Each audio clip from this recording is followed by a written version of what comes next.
Hay que decir que este problema mínimo son dos problemas en uno.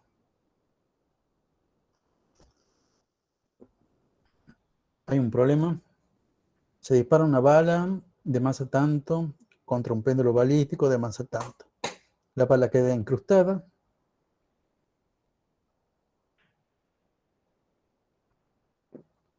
Y este se eleva verticalmente tanto. ¿Cuál es la velocidad inicial de la bala? Bueno, tal y cual como está, muchas veces así es como se determinan las velocidades justamente de los proyectiles, lo que nosotros generalmente decimos bala.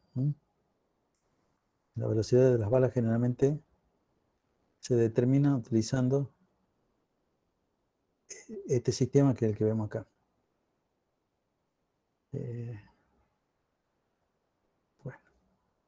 De vuelta, acá hay dos problemas en uno. El primer problema es un problema de choque. Un problema puro y exclusivamente de choque, en el cual tenemos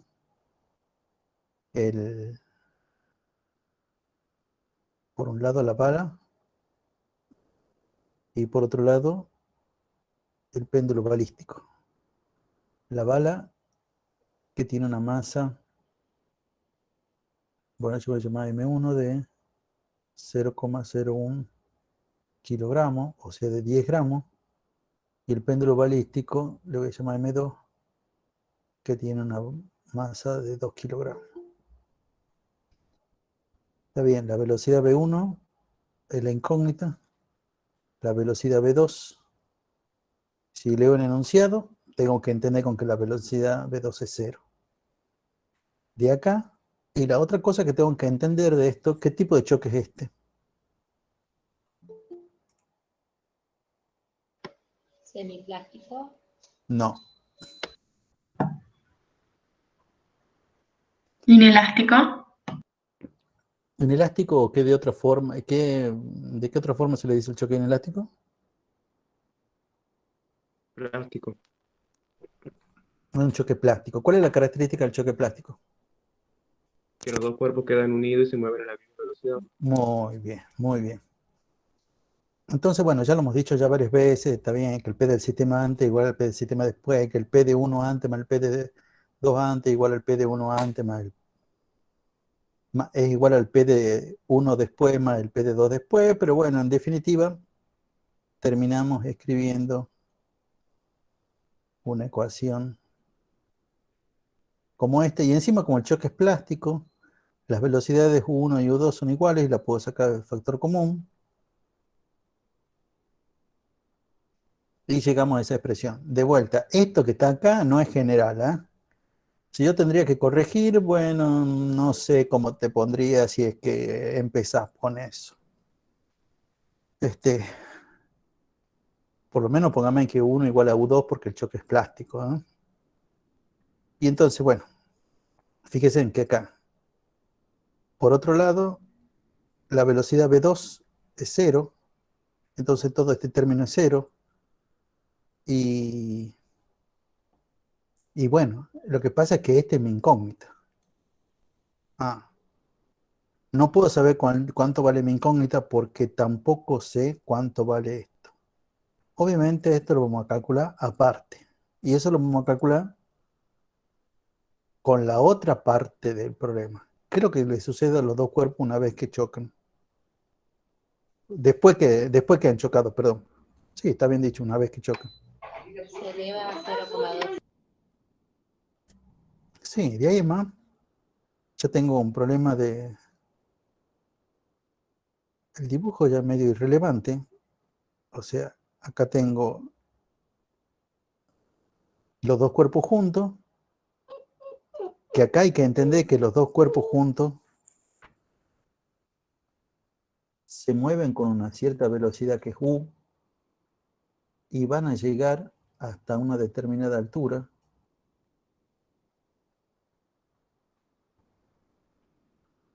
que nos la da el problema. El problema nos dice que esta altura son 0,12 metros.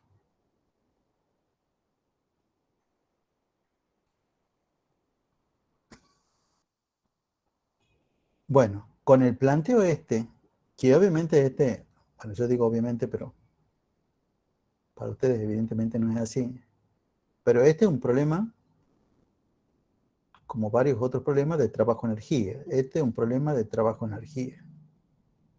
Típica mezcla entre un problema de choque y el problema de trabajo-energía. Y acá lo tengo que analizar ya los dos cuerpos como si fueran juntos, para mí es como si fuera un solo cuerpo. O sea, no tiene mucho sentido hablar de dos cuerpos, para mí esto es un solo cuerpo. Y puedo emplear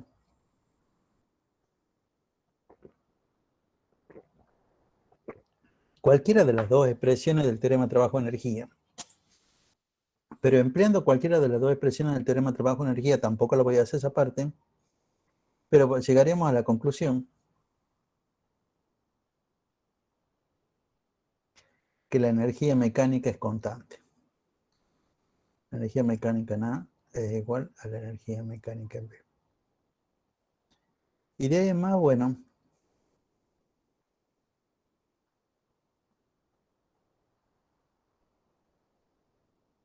ahora hay varias cosas que hay que decidir.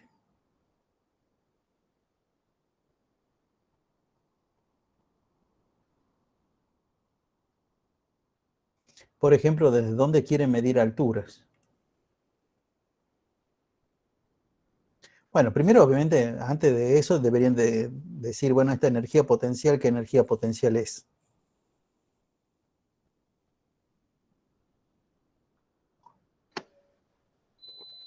Potencial gravitatoria. Energía potencial gravitatoria, muy bien. Y para medir la energía potencial gravitatoria necesito medir altura. Ahora, ¿desde dónde quieren medir altura? ¿Cuál quieren que sea su nivel de referencia?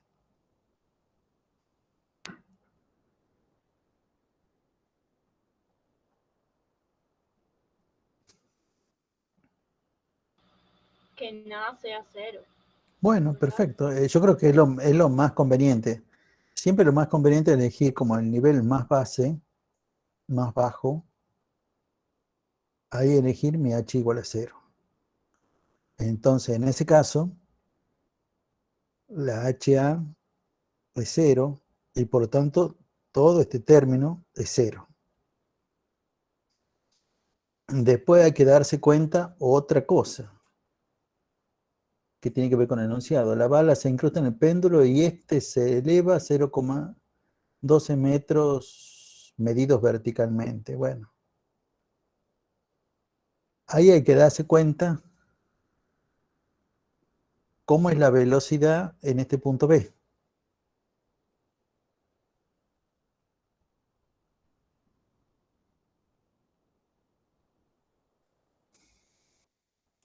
Eso también es leer el enunciado y darse cuenta. Tampoco podría no ser así. Pero en este caso,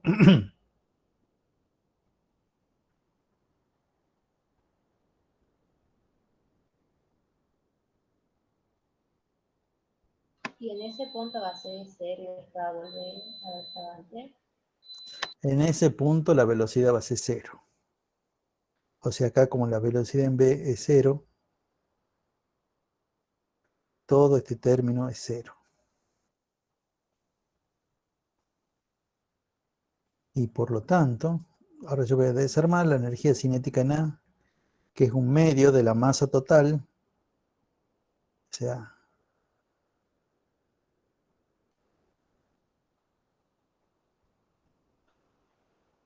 por la velocidad que tiene el cuerpo acá, pero la velocidad que tiene el cuerpo ahí es la velocidad final que tiene en el choque, que tuvo en el choque, ¿no? Medio de la masa por la velocidad al cuadrado, y el otro es mg por h en b. Bueno, es más, si me doy cuenta, ¿sabes qué? Esto también es independiente de la masa, y entonces de acá calculo cuánto vale esta U. Porque tengo todo lo demás. Ya tengo cuánto vale 2, cuánto vale G y cuánto vale la H de B. Entonces, con todo eso, calculo cuánto vale la U. Una vez que ya tengo cuánto vale la U, la velocidad después del choque, ya tengo esto, esta velocidad. Y teniendo esta velocidad y las dos masas, bueno, calculo cuánto vale la velocidad de la bala.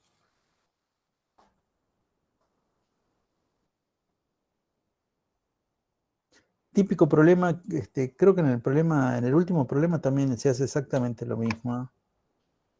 Sí, el último también es así.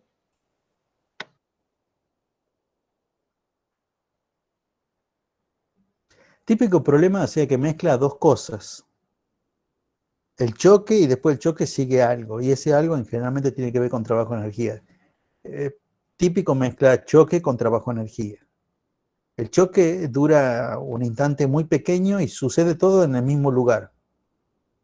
Y bueno, y después de eso tenemos el problema de trabajo-energía. O también podría ser al revés. Podría ser primero un problema de trabajo-energía y después que venga choque. No sé, se me ocurren tantas variantes de problemas como esto. Una variante, pero al revés, qué sé yo, sería...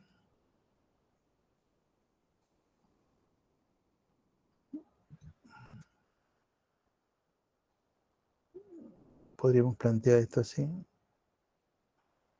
Justamente no quiero que sea un plano inclinado, quiero que sea algo curvo. Que soltamos una pelotita A y en el... Bueno, este lo voy a hacer con 3 partes encima. Y acá, donde termina el plano curvo y ya empieza la superficie horizontal, digamos que sea rugosa,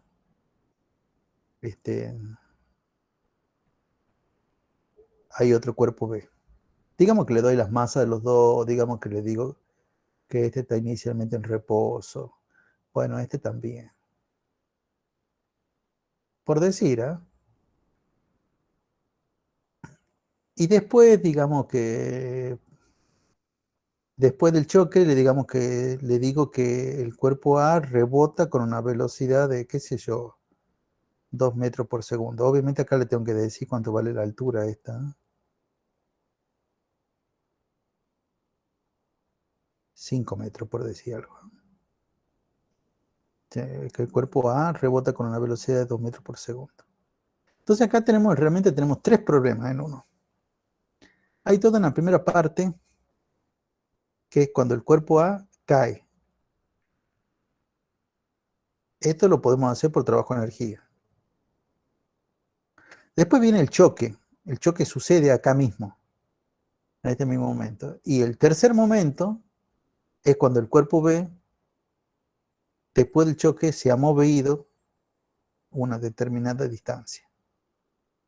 ¿Bueno? Que le podría dar cuánto vale esa distancia y preguntarle, no sé, tantas cosas que se le podría preguntar, cuánto vale el coeficiente de roce, qué distancia recorrió, cuál es la masa de uno de los cuerpos, todo depende de qué le dé de datos y todo depende de qué es lo que le dé de datos para saber cuál puede llegar a ser la incógnita. Pero entra un montón de cosas en juego ahí. Obviamente también podría ser la incógnita podría ser esta altura que yo les he dicho que eran 5 metros. Bueno, también podría ser esa la incógnita. Pero son los típicos problemas que en este caso tenemos trabajo-energía al comienzo, choque, y después vuelve a ser trabajo-energía. En los dos problemas que están en la cartilla, era primero el choque y después el problema de trabajo-energía. En el último problema de práctico también es lo mismo. Primero choque y después el problema de trabajo-energía. Pero puede ser como en este, que puede ser trabajo-energía y después choque. Y ahí nomás podría terminar el problema. O podría continuar con una tercera parte. Obviamente yo no creo que para este tipo de examen que van a rendir ustedes le tomen algo como esto, porque necesita mucho tiempo y digamos que van a tener aproximadamente como 15 minutos, o sea, menos, 10 minutos por problema. 4 problemas, 40 minutos, así que van a estar muy acotados en el tiempo, así que no le van a tomar problemas, no creo que le tomen problemas tan complicados como este. Pero es una creencia mía, no quiere decir que yo ya sepa cuáles son los problemas.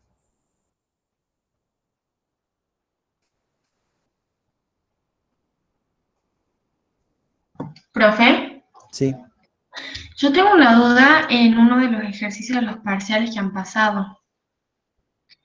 bueno, decime. Eh, Cuando la fuerza de roce, bueno, que el trabajo de la fuerza de roce siempre es negativo cuando está en contra del movimiento. Siempre que la fuerza de roce esté en contra del movimiento, el trabajo de la fuerza de roce va a ser negativo. Bueno, yo le quería preguntar si usted puede explicar el problema porque no me estaría dando negativo el trabajo. Entonces no sé qué estoy haciendo mal. A ver, ¿cuál es el enunciado? Ahí lo paso por el grupo. Bueno.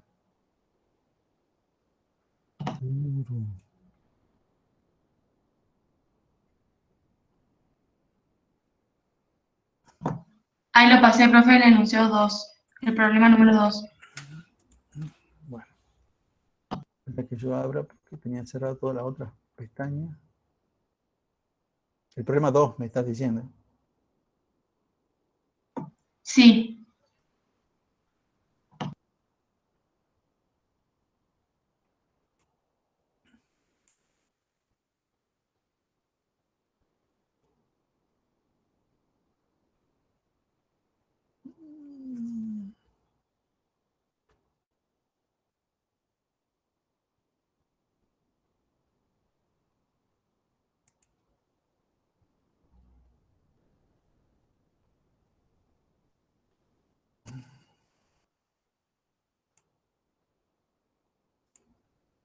Espera que lo quiero copiar al problema.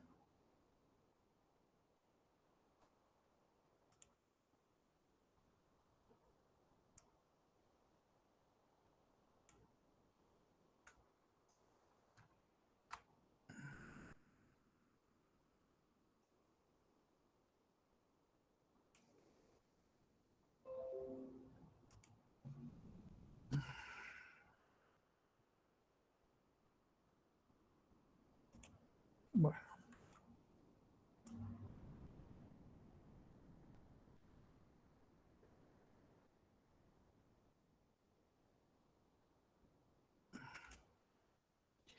bueno, déjame que lo lea porque en realidad no lo he leído para nada los problemas que pasó la Sofi. Y esa es una parte muy, muy importante, que es leo el problema. Si ustedes leen el problema y lo entienden mal, bueno, yo creo que prácticamente no hay posibilidad que el problema salga bien.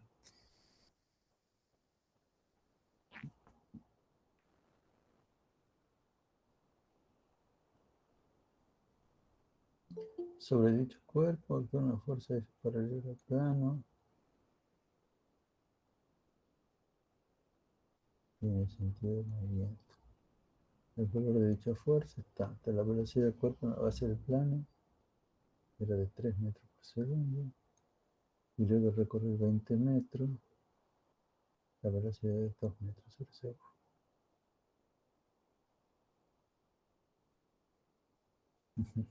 A ver. Entonces. Tenemos un cuerpo de 800 gramos que sube por un plano rugoso, inclinado 10 grados.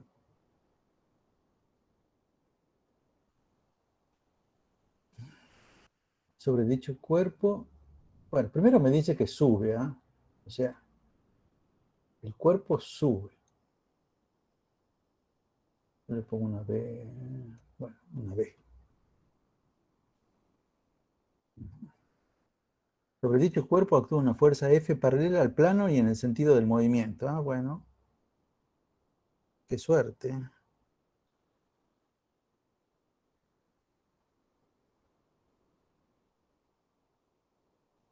Bueno, yo hago el resto del diagrama de cuerpo libre, o sea, el peso,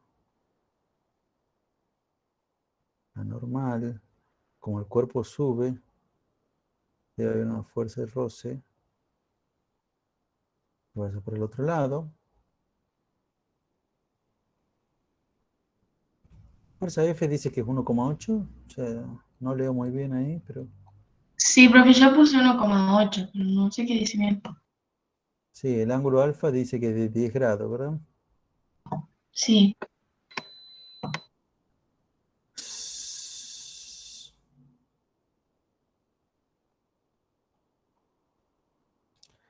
Bueno, me dice que la velocidad inicial era de 3 metros sobre segundo.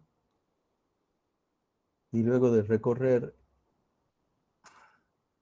20 metros, su velocidad es de 2 metros por segundo.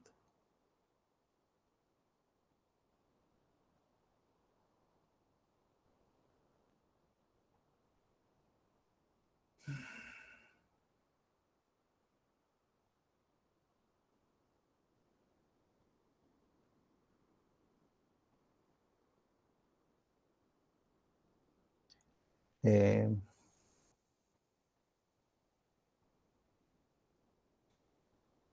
los parciales presenciales tenían algo parecido a los prácticos, en el sentido que en general también se les preguntaban varias cosas.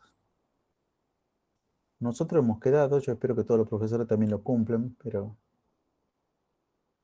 nosotros hemos quedado que para este parcial, por la circunstancia que no es presencial, no vamos a hacer eso. Cada problema va a tener una sola pregunta. ¿Mm? Pero en este caso las dos preguntas, tanto el cambio de energía mecánica del cuerpo como el trabajo que realizó la fuerza de roce, son buenas preguntas. ¿Eh? Capaz que, supongamos a un tema le toca el enunciado que calcule el cambio de energía mecánica y a otro tema le toque el mismo enunciado o un enunciado muy pero muy parecido y le pidan que calcule el trabajo que realiza la fuerza de roce. No hay receta como para ver, como para... Bueno, sí hay una receta, pero no es una receta digamos, aplicar esta formulita y listo. Lo que hay es un método, una manera de trabajar. Nosotros ya lo hemos dicho ya varias veces que lo que tienen que hacer acá es hacer el diagrama de cuerpo libre, que ya está hecho, dibujar el desplazamiento con otro color, de manera que nadie crea con que ustedes están diciéndonos que el desplazamiento es una fuerza.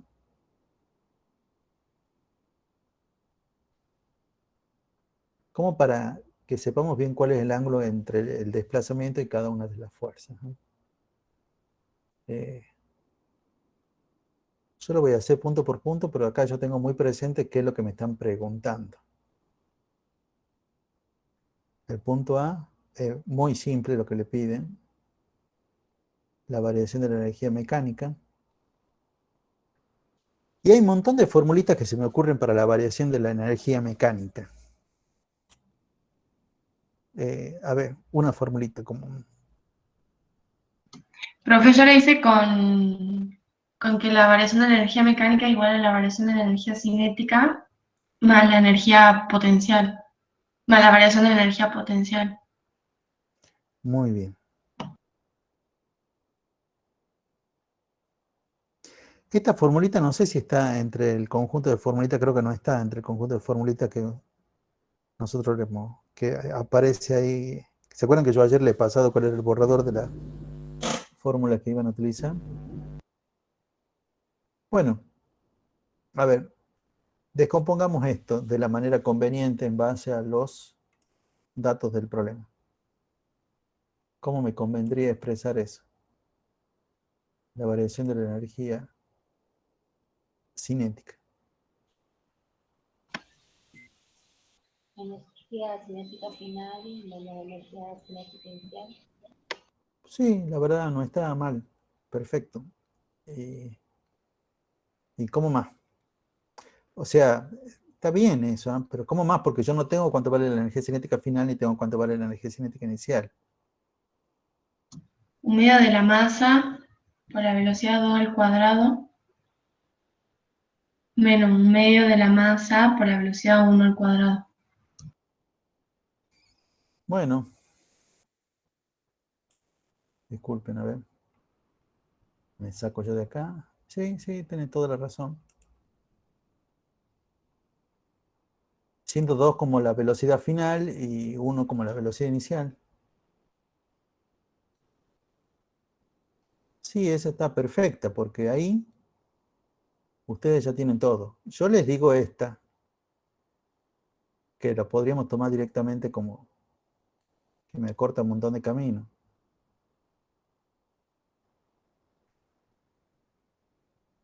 Lo único que he hecho ahí es sacar factor común 1/2, ¿no? Bueno, 1/2 de la masa. ¿Cuál era la masa del cuerpo? 0,8 kilogramos. Bueno, díganme ustedes los datos, porque si no, yo les decía que no lo íbamos a hacer numéricamente, pero 1/2, 0,8 kilogramos. ¿Cuánto valía la velocidad final? ¿2 era?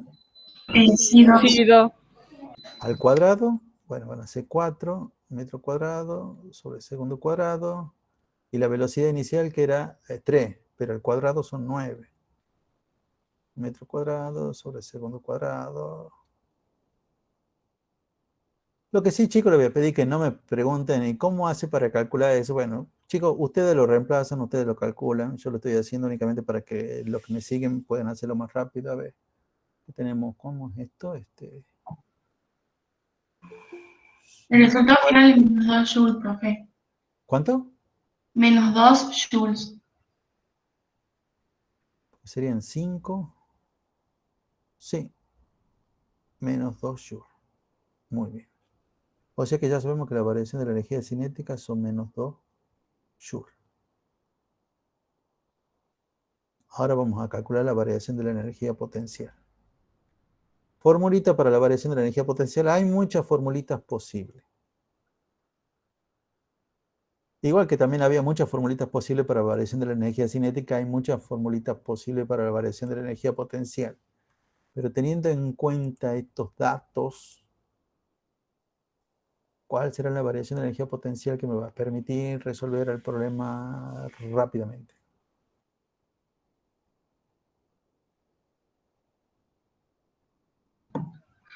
Profe, yo ahí saqué la altura del plano inclinado.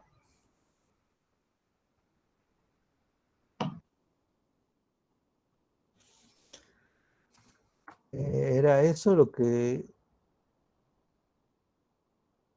me parece que es lo más sencillo. ¿Cuánto que le dice que vale el desplazamiento? 20 metros. 20 metros y el ángulo es 10 grados. O sea, el problema le dice que esto vale 20 metros, dicen que esto vale 10 grados, y lo que hay que averiguar es este cateto, que yo voy a llamar delta de h, bueno, porque es lo que nosotros llamamos delta de h. ¿Y qué vamos a utilizar para sacar cuánto vale delta de h? Ahora ya esto ya se parece a esos problemas que le daban en la secundaria de resolución de triángulos. Le dan un triángulo y rectángulo, le dan la hipotenusa, el ángulo y le piden cuánto vale el cateto opuesto. ¿Qué pueden utilizar ahí para saber cuánto vale eso? Seno de alfa igual a cateto opuesto sobre hipotenusa. El seno, bueno, no le digamos alfa, sino directamente 10 grados, cateto opuesto, que mi delta de h sobre mi hipotenusa, yo voy a poner directamente los 20 metros. Obviamente de acá despejando, podemos decir que delta de h es los 20 metros por el seno de 10 grados. Agarramos la calculadora. 3,4 metros, profe. Estoy confiando plenamente en lo que vos me decís. Bueno. Y la formulita salvadora de esta, que hay muchas formulitas salvadoras, hay muchas formulitas para delta de energía potencial final, energía potencial inicial, y básicamente después lo mismo que acá, saca factor común mg, y voy a llegar a esta.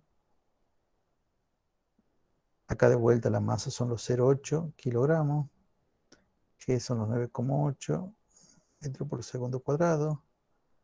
Y el delta de h es muy importante el asunto del signo, porque con el triángulo no lo vamos a ver, porque con los triángulos siempre nos van a dar los lados positivos. Ahora, acá donde interviene la teoría, yo tengo que entender que como este cuerpo sube, este delta de H es positivo. Y va a entrar acá como positivo. ¿Cuánto era? 3,4.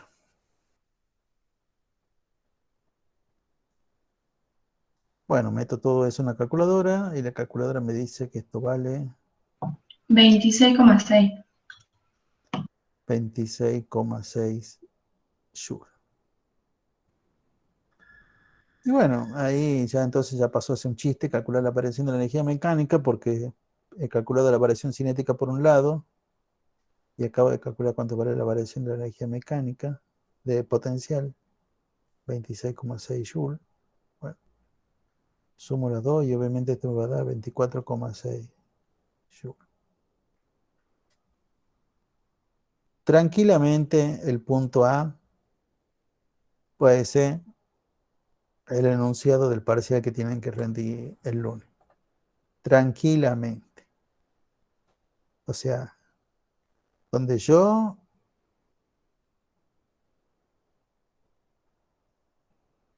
a ver, en este problema no es tan importante hacer el diagrama del cuerpo libre, porque acá se ha basado en entender esto, que la variación de energía mecánica, como esto, en realidad hay muchas fórmulas para la variación de energía mecánica. En base a los datos yo digo, bueno, esta es la que me conviene utilizar. Y después la variación de energía cinética, de vuelta hay muchos datos, muchas formulitas donde aparece la variación de energía cinética, pero en base a los datos, esta es la que me conviene utilizar. La variación de energía potencial, hay muchas formulitas, pero en base a los datos, esta es la que me conviene utilizar, este es el camino.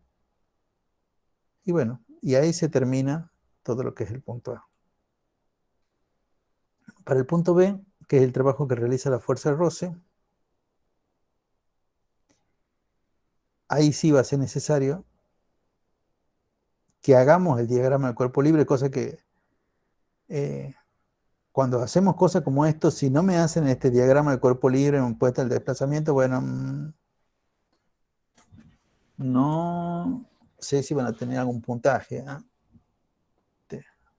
A lo sumo, por más que esté perfecto el problema, pero sin esto capaz que tienen un 0,5. O sea, así de importante es hacer este tipo de cosas. Me dice, calcula el trabajo que realizó la fuerza de roce.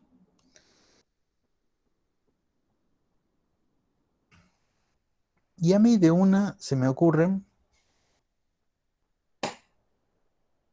o ya lo hemos dicho ya varias veces, ya le he dicho yo varias veces, que en realidad podemos utilizar cualquiera de las dos formulitas generales del teorema de trabajo-energía.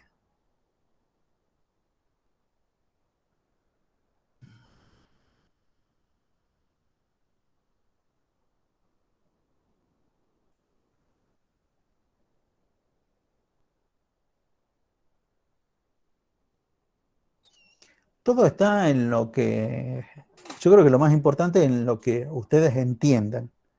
Si a esta segunda no la entienden, bueno, utilicen la primera. O si la primera no la entienden, utilizan la segunda. Si no entienden ninguna de las dos, bueno, vayan, estudien la teoría, porque si no, lo más probable es con que se equivoquen. Más, los parciales en general están hechos para que si ustedes no saben la teoría, se equivocan siempre. Así es como los pensamos, digamos. Siempre los alumnos confunden estos términos. Bueno, entonces les demos un problema donde justamente si se confunde va a calcular otra cosa. Que el cálculo sea fácil si él sabe cómo tiene que hacerlo, y que si no sabe cómo, si no ha estudiado bien, bueno, entonces se va a confundir, va a aplicar otra formulita y bueno, ya va a estar mal. Así que la pregunta sigue siendo lo mismo, ¿eh? El trabajo que realizó la fuerza de roce. En ambos casos,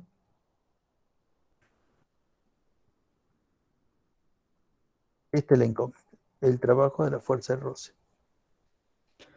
Que yo entiendo que es como vos decís, te tiene que dar negativo y si te da positivo, bueno, o el problema está mal hecho, cosa que es muy probable, o no sé. Bueno, pero ya veremos eso. Yo lo venía haciendo así como lo hizo, ok. Bueno, pero ahora, ¿cuál de las dos formas es la que... Yo usé la del trabajo neto igual a la variación de la energía cinética. Bueno, acá hay que entender lo siguiente. Como es el trabajo neto, para mí es lo más fácil de entender esto. El trabajo neto es el trabajo de toda la fuerza. O sea,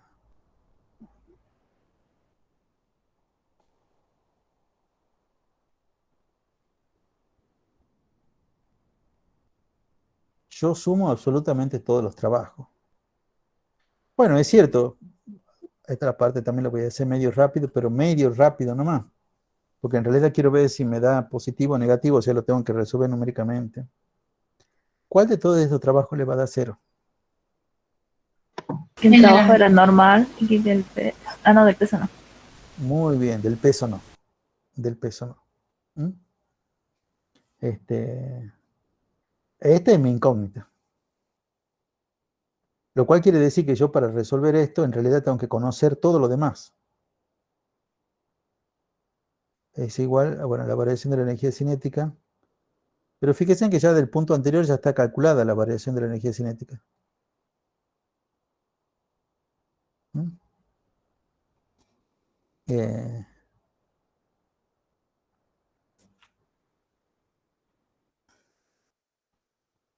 el trabajo de la fuerza F.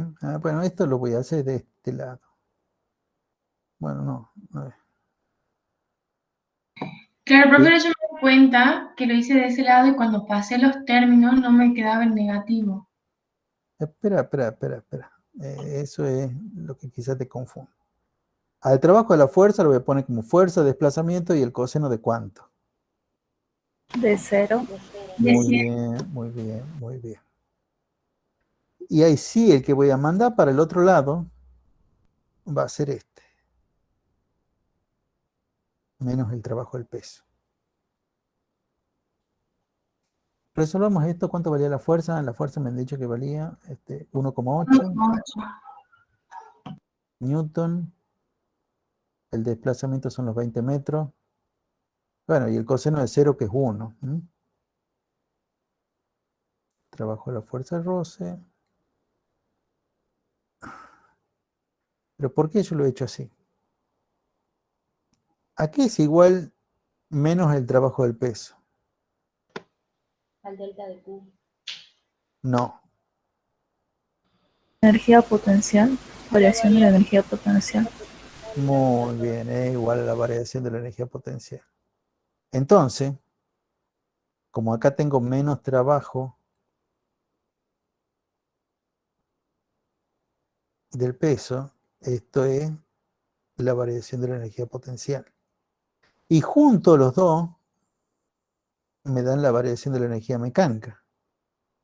Bueno, lo que pasa es que, ¿por qué lo digo así? Porque yo ya sé cuánto vale la variación de energía mecánica. Ya lo calculé anteriormente, eso fue el punto anterior, ya sé que esto vale 24,6 joules. Y ahora calculo cuánto vale todo esto, 36 joules. que están sumando. Entonces cuando pasen para acá, van a pasar restando. Y obviamente esto me va a dar negativo, porque es 24 menos 36. Menos 11,4 joules.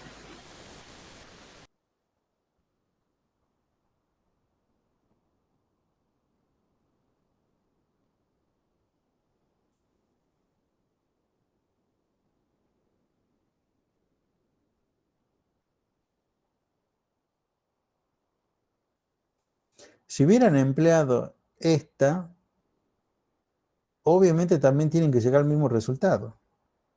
Pero ahí, bueno, ahí se tienen que dar cuenta que esta parte ya la tienen. Ahí tienen que pensar qué es esto y qué es esto.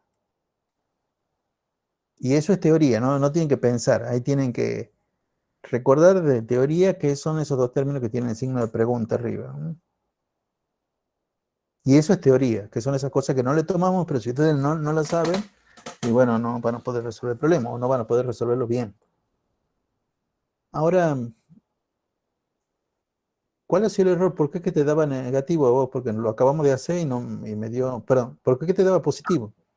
Porque yo dejé todos los trabajos de la fuerza en un término y dejé la variación de la energía cinética en el otro.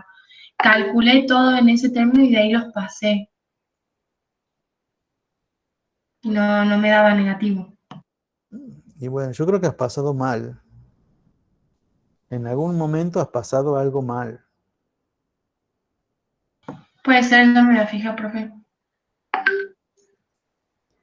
Es muy importante que te des cuenta, que sepas bien cuál ha sido tu error, porque si no sabes cuál ha sido tu error, lo más probable es que lo volvás a repetir.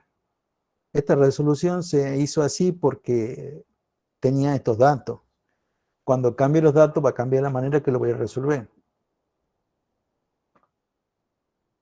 Claro, sí.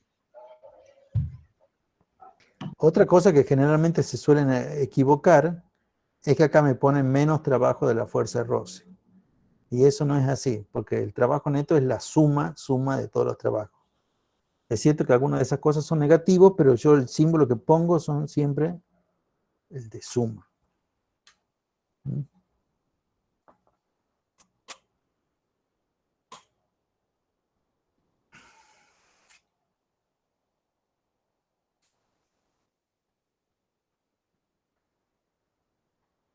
Profe, una pregunta medio tonta, pero si nosotros hubiéramos hecho el trabajo de las fuerzas rosas igual a la fuerza de roce, por el desplazamiento, por el coseno del ángulo, hubiera estado mal. ¿Y vos sabés cuánto vale la fuerza de roce? Ay, no, es verdad. No tenemos nada. No, Bueno, perdón. ese digamos es el problema que ya no tiene un montón de veces. Eso es, o sea, si vos me decís el trabajo de la fuerza de roce por desplazamiento por el coseno del ángulo, sí es cierto. Bueno, entonces con eso voy a calcular la fuerza de roce y realmente tenés que ver cuál es el enunciado de tu problema. Porque en base a los datos que tenga tu problema, va a estar bien o va a estar mal. En este caso estaría mal. ¿Mm? Claro, me falta datos. No me doy cuenta. Y entonces lo tenés que dejar de pensar por ese camino. Y es más, yo te le diría, miren, en general los problemas van a ser así, van a ser problemas para que ustedes utilicen las leyes fundamentales.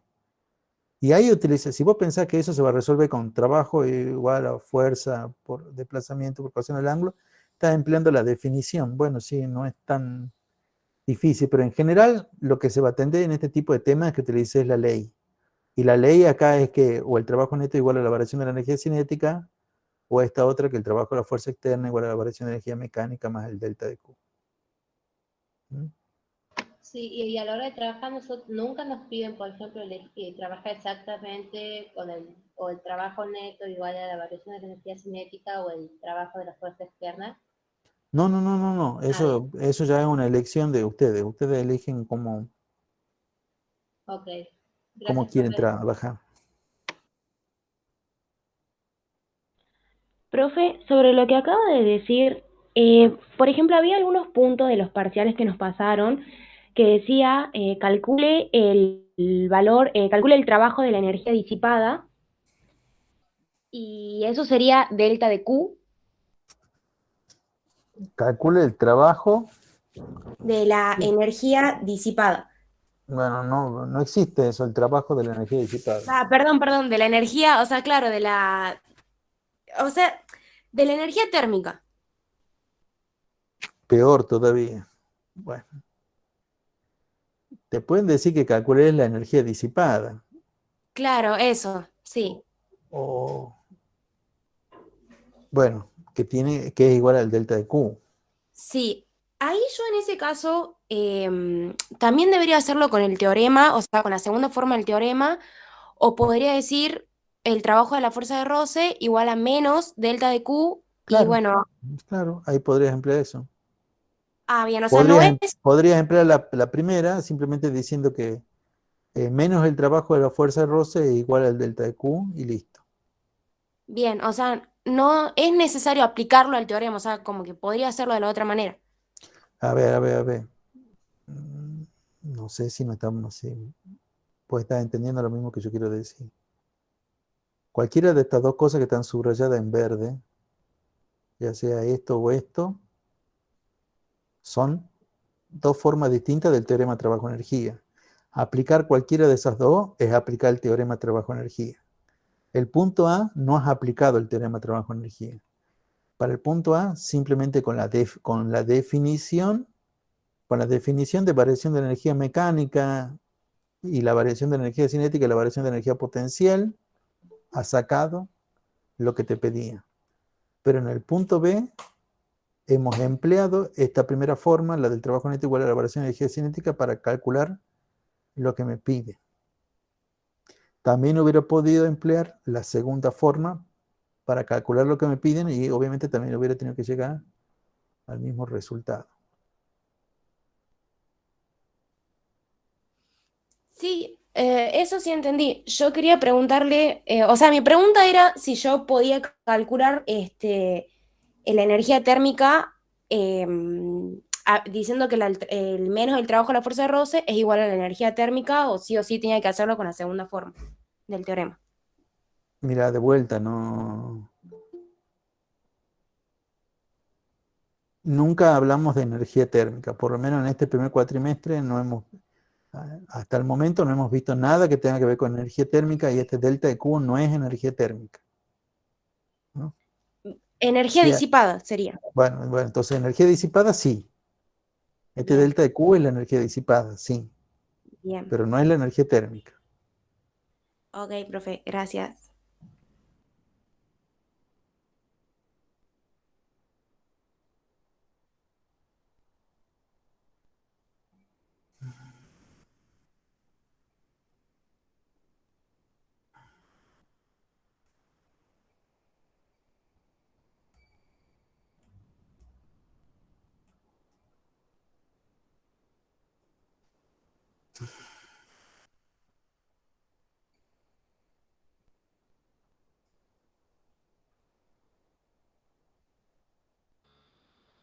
Profe, Sí, yo tengo una duda con un problema del auto evaluativo de choque. ¿Le puedo pasar por el grupo a ver si lo puede explicar? sí, pasa, pasa. Ahí lo mando.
Dos cuerpos se desplazan acercando entre sí, chocan y quedan en la situación A.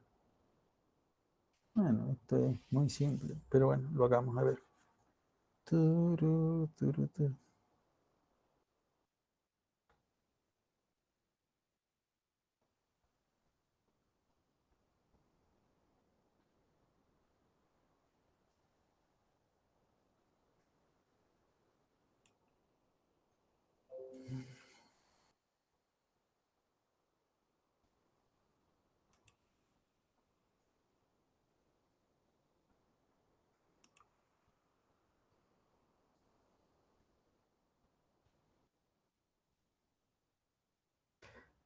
Hace rato le he dicho esto es muy simple, la verdad no debería haberle dicho eso, no porque no sea simple este problema, que este problema es simple, sino porque para ustedes en este momento todos los problemas son complicados. Y todos los problemas son complicados porque ustedes recién están aprendiendo algunas cosas, ¿no? Si estuvieran en clase virtual, sería exactamente lo mismo. Recién estarían aprendiendo algunas cosas.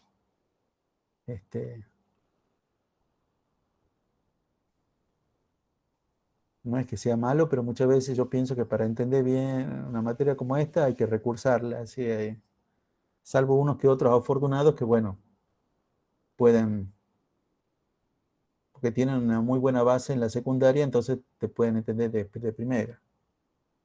pero la gran mayoría medio de primera no la cazan y bueno. Pero es todo un proceso, todo esto es un proceso en el cual hay un objetivo. Bueno, yo pienso que realmente hay el objetivo último es que ustedes se reciban. Y realmente si alguno creyó que se iba a recibir en 5 o 6 años, los años que dure su carrera, bueno, eh,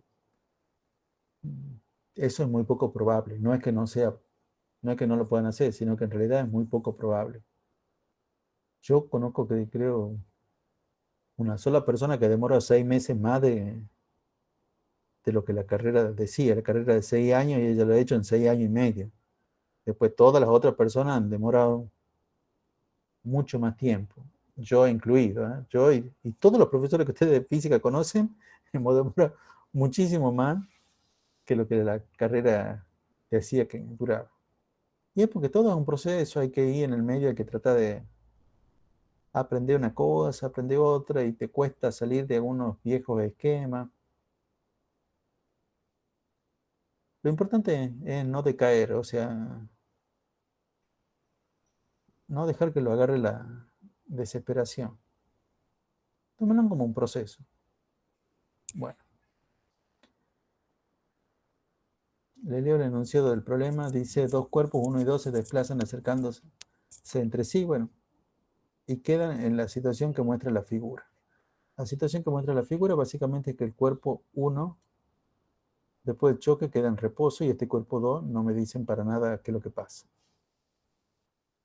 Y me preguntan, ¿cuál es el impulso? Le deberían de decir, aclara bien.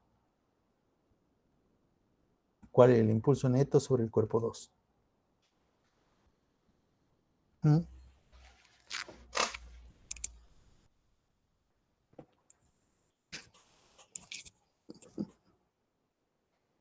Bueno,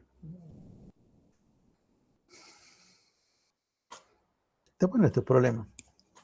Ustedes también tienen que tratar de ser más corporativo entre ustedes, de todo lo de la comisión,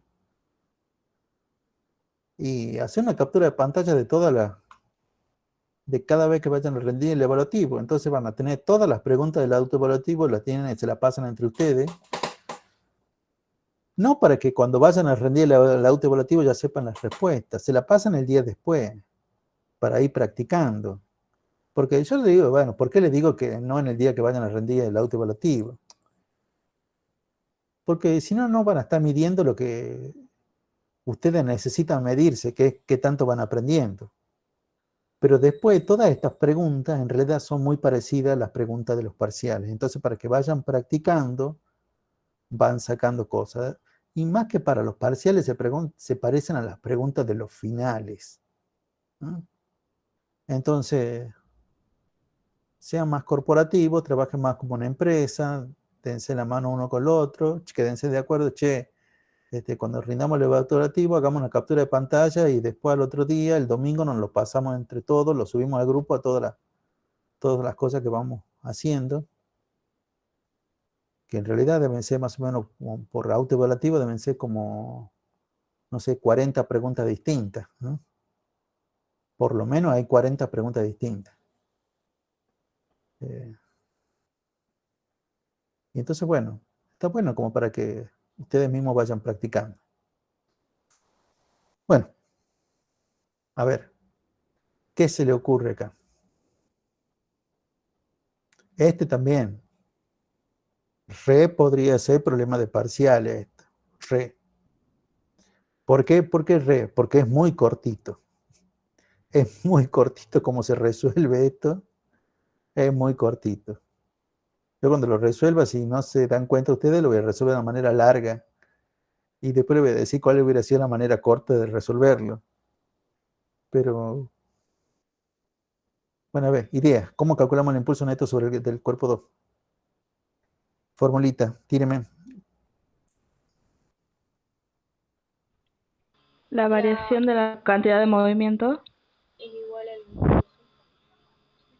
Bueno, impulso neto del cuerpo 2, entonces va a ser igual a la variación de la cantidad de movimiento del cuerpo 2. Mira, por ese camino va. Y sigamos desarmando esto. esto. ¿A qué es igual eso? A la masa por la velocidad final menos la velocidad inicial. Masa por la velocidad final. Menos la inicial del cuerpo 2. Muy bien. Recordemos que la velocidad final le poníamos como con U. Y la velocidad inicial la poníamos con B. Esta es la incógnita. La masa la tenemos. La velocidad inicial. No. Ah, no, pero acá le faltan datos, che. A ver, yo quiero, disculpen, a ver, yo voy a ver de vuelta a ver. Me parece como que faltan datos acá. Claro, a mí me parecía que faltaban datos, digamos, por eso no lo pude hacer. Sí, sí, sí. No, esperen, a ver.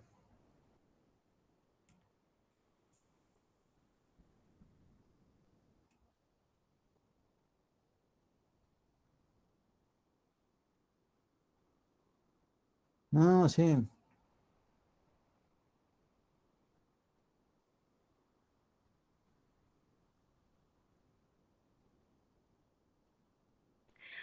Profe, creo que este problema era más teórico, porque te daban de opciones una opción negativa, 0 y una opción positiva. Y según la velocidad o sea, una de las bolas iba a quedar del lado positivo. A ver, ya voy a pasar la resolución al grupo. A ver. Yo tengo la respuesta, las opciones que tenían de respuesta, y una era ninguna de las respuestas es correcta, la B era menos 0,5 newton por segundo, la otra 0 y la otra menos 1,5 newton por segundo. Claro, o sea, las dos respuestas numéricas eran las dos negativas. Había una 0 y después eran dos respuestas negativas. Sí, o ninguna es correcta. Claro, como es conceptual, no. Yo tenía que una respuesta era negativa, entonces era obvio que la velocidad 2 que me están preguntando de la segunda bola iba a ser positiva, porque quedaba de ese lado. Claro. No. A este problema le faltan datos. Ahí pasa el grupo cómo yo interpreté la resolución. A ver.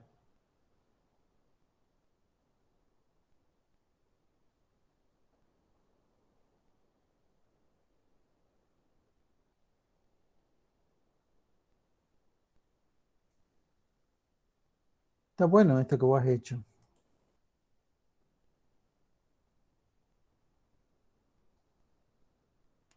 Sí, yo te podría decir que en realidad lo que vos has hecho está muy bien y que con eso podríamos saber el signo, pero lo que pasa es que las dos opciones tienen impulsos negativos. Sí, pero en mi pregunta tenía una opción de signo positivo. Por eso era obvio que iba a ser positivo. La respuesta correcta era esa. Bien. Bueno, pero hay otra cosa que también está mal.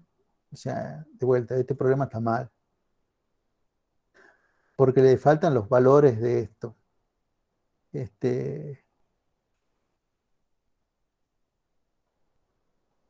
Y de paso también les digo, porque son las cosas que ustedes sí pueden decir dentro de un parcial. O sea, un montón de veces, bueno, no es un montón, bueno, sí es un montón. Yo hace no sé cuántos años que estoy en la cátedra y varios años hemos tenido nos llamamos por teléfono entre nosotros y decimos, che, aclaren que en lo que le tocó el tema 2 falta ahí el dato de tanto, o tienen que tachar lo que dice tanto y que pongan tal cosa. Porque el problema, a pesar de que, qué sé yo, que lo arma una persona, que lo revisan dos personas más, muchas veces tiene un error y bueno, obviamente está muy mal eso que tengan un error. Pero una de las cosas que también ya me lo habían dicho ayer, acá no es obvio para dónde es positivo. Quizá para ustedes les parezca obvio que positivo es para la derecha, bueno, pero eso es una convención que ustedes toman y que dentro del parcial puede ser distinto. Acá no es para nada obvio que sea positivo. Entonces no es tampoco para nada obvio que el impulso sobre el cuerpo 2 me deba dar positivo. Ahora, lo que sí es obvio es que el impulso sobre el cuerpo 2 debe ser hacia la derecha. Lo mismo que el impulso sobre el cuerpo 1 debe ser hacia la izquierda. Eso sí es obvio. ¿Mm? Si quieren después, vemos por qué es lo que yo estoy diciendo. Pero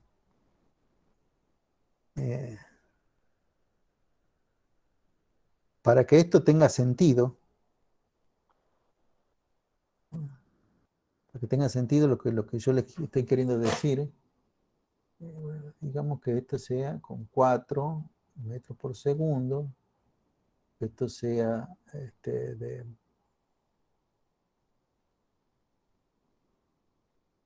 1 metro por segundo.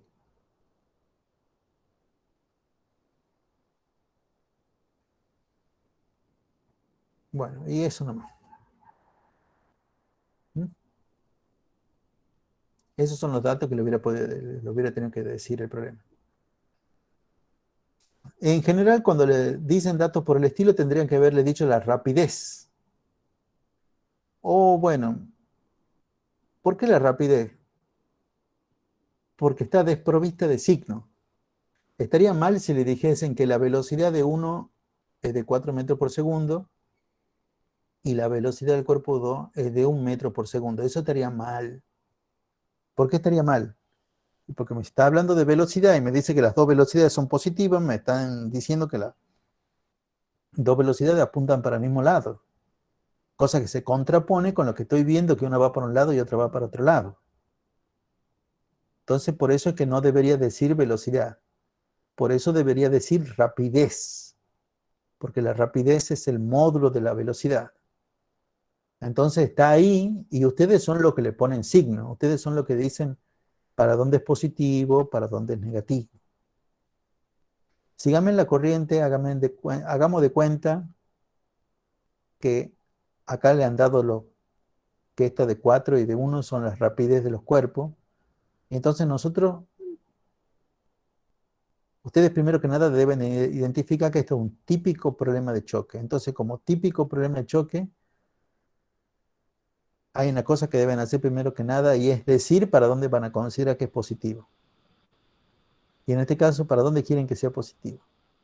Para la derecha. Eso es una elección. Si ustedes quisieran, podrían tomar positivo para el otro lado, pero bueno, está bien. Toman positivo para la derecha.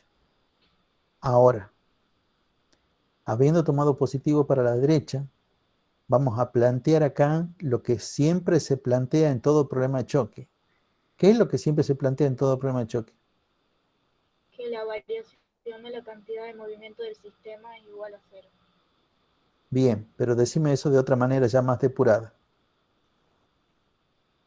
Que la masa 1 por la velocidad 1 más la masa 2 por la velocidad 2 es igual a la masa 1 por la velocidad después del choque de 1 más la masa 2 por la velocidad de después del choque de 2.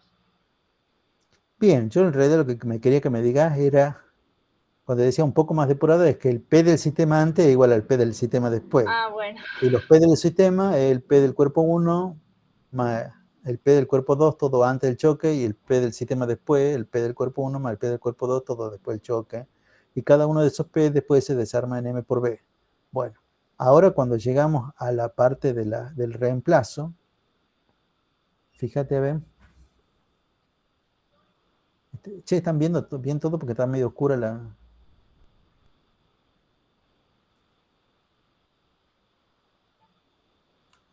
la copia esa. Bueno, a ver. 2 kilogramos. Ahora lo voy a poner en blanco. Se ve mejor. 2 kilogramos. Como positivo para la derecha, acá vendría a ser 4 metros por segundo. Más, ¿cuánto es lo otro? 4 kilogramos. Y esa velocidad es negativa.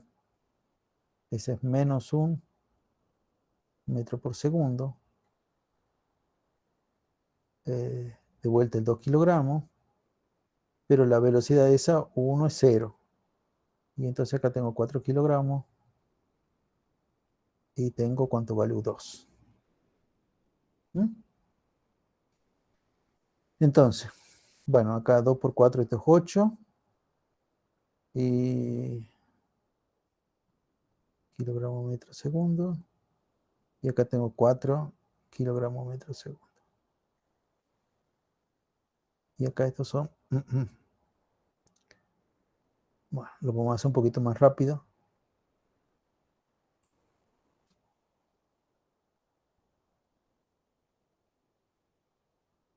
Acá estos serían igual a 4 por U2, ¿verdad? Bueno, ya voy a dejar el U2 acá y directamente ya voy a pasar ese 4 que estaba multiplicando, lo voy a pasar dividiendo para hacerlo más rápido todo. Entonces U2, ¿cuánto me va a quedar arriba? 8 menos 4, que son 4. 4 dividido en 1. 4 dividido en 4 está de 1 metro por segundo. Uno también entiende que como me dio positivo, la velocidad que tiene el cuerpo 2 después del choque va en el sentido positivo, o sea, va hacia la derecha, con una rapidez de 1 metro por segundo. ¿Mm? Y ahí ya me iría a esto, que es una ley. De vuelta, no es cualquier formulita, esta la que está acá al último. Esta es una ley. Impulso neto igual a la variación de la cantidad de movimiento, es esa ley sin nombre, pero que era la que relacionaba el impulso con la cantidad de movimiento. Ahí tengo la masa, tengo el U2, que es lo que acabo de calcular, el V2, lo sé del enunciado. Cuidado porque estas dos cosas tienen signo. Bueno, si bien es cierto que el U2 es positivo, no hay problema, por el V2 es negativo y entonces va a ser menos por menos, se me va a hacer más, ¿no? Esto es 0. A ver, el U2 es 0, no, el U2 no, el U2 es 1. A ver, lo hagamos. A ver, M2. ¿Cuánto valía M2? 4 kilogramos, ¿verdad? U2, que era 1 metro por segundo, menos V2.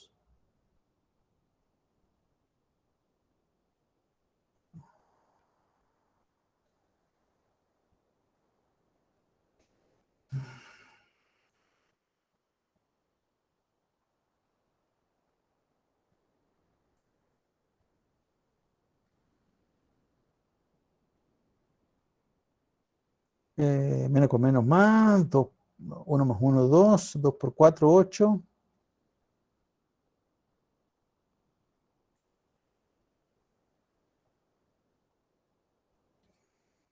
Y bueno.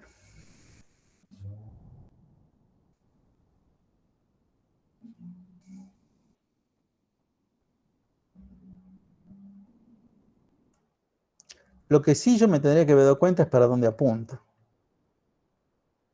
Porque este I neto, que eso es lo que yo le decía, no sé qué signo tendrá, no sé si es positivo o negativo, porque eso ya depende de para dónde se considere positivo o negativo. Lo que sí le puedo decir es que necesariamente tienen que ir para la derecha. Y eso lo sé por lo siguiente. El I neto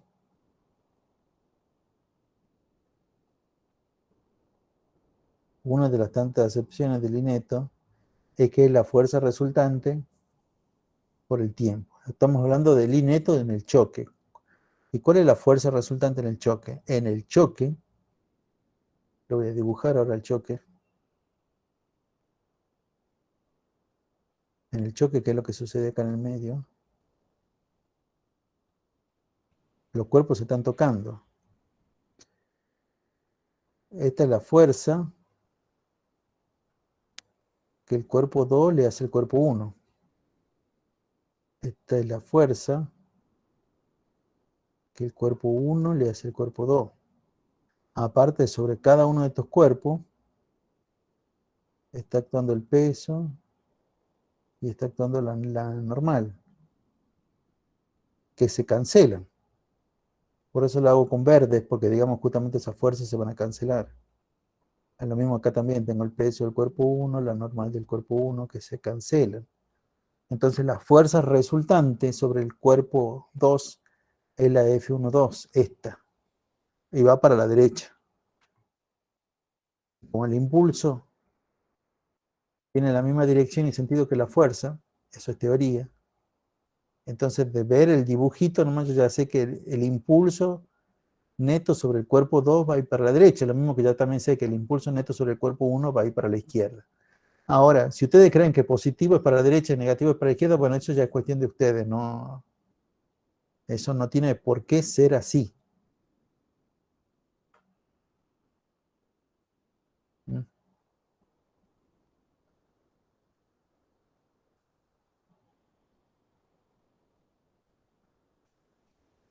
Bueno, pero este problema estaba mal.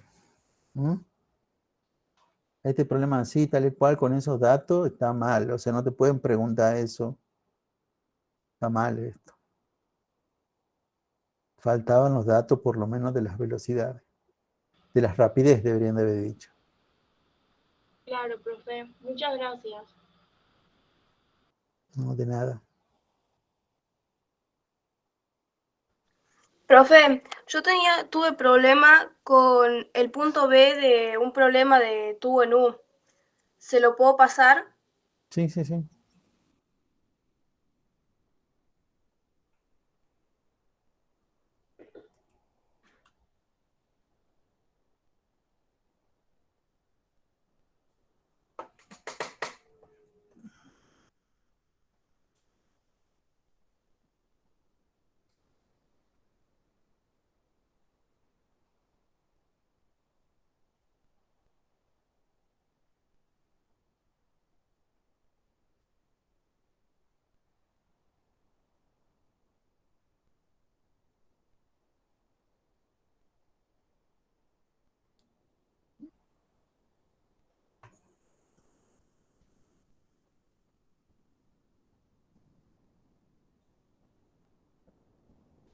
Ahí está, profe, y se lo envié. No sé si se verá bien.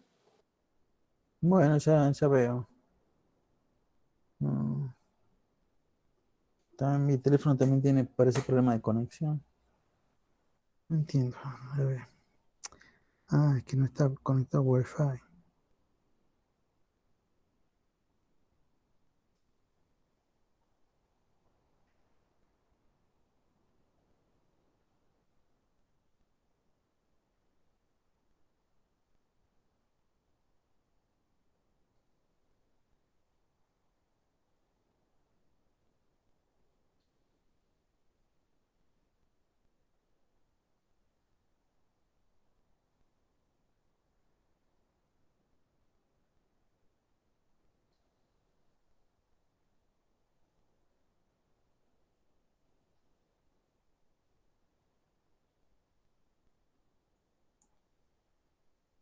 A ver.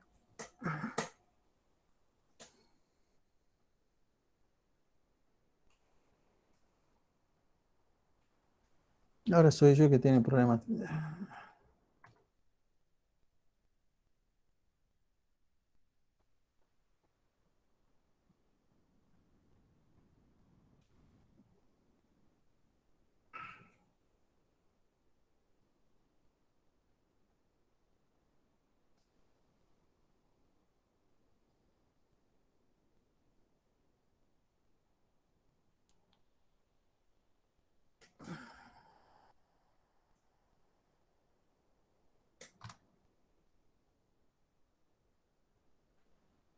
Sean pacientes, ¿no?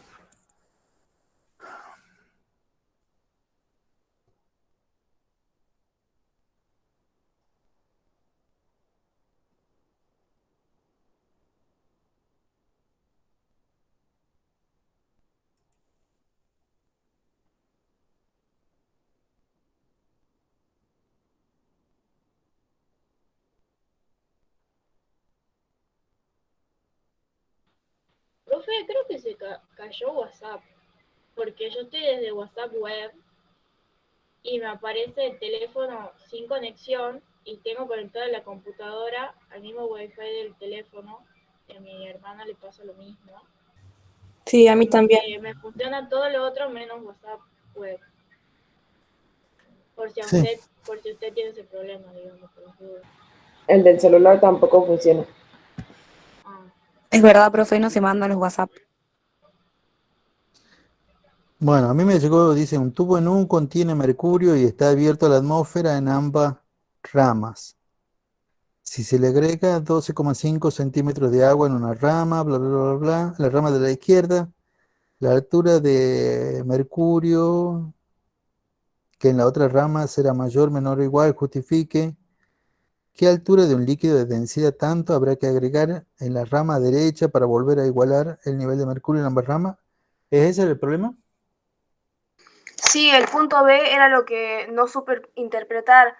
Creo que también Bueno, se tenía que usar delta de P1 por delta de P2 para sacar también la altura, pero no sé qué tengo que poner en delta de P1 si la densidad del agua, o sea, los datos del agua o del mercurio.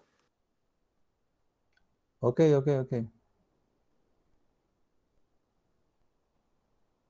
Chico, con la mejor intención del mundo le digo, ustedes generalmente cuando hablan de la resolución de algún problema o algo empiezan diciendo eso. Creo que había que usar tal cosa. En realidad, eso es medio circunstancial, eso es para un problema. Hay cosas que son generales, que es la que tienen que tratar de ver qué es lo que en general siempre se van a emplear en los problemas de tanto. Por ejemplo, los problemas de choque. Todo problema de choque, para que sea problema de choque, obviamente tengo que plantear que el P del sistema antes igual al P del sistema después. Todo problema de trabajo-energía tendré que emplear alguna de las formas del teorema de trabajo-energía. Si no, no va a ser un problema de trabajo-energía. Este problema dice, tengo un tubo en U que contiene mercurio y está abierto a la atmósfera en ambas ramas. Yo voy haciendo como los distintos dibujitos.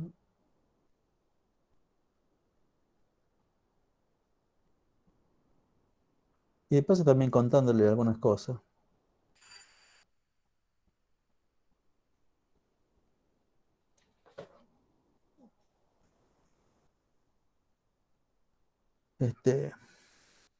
Al comienzo, cuando yo tenía mercurio,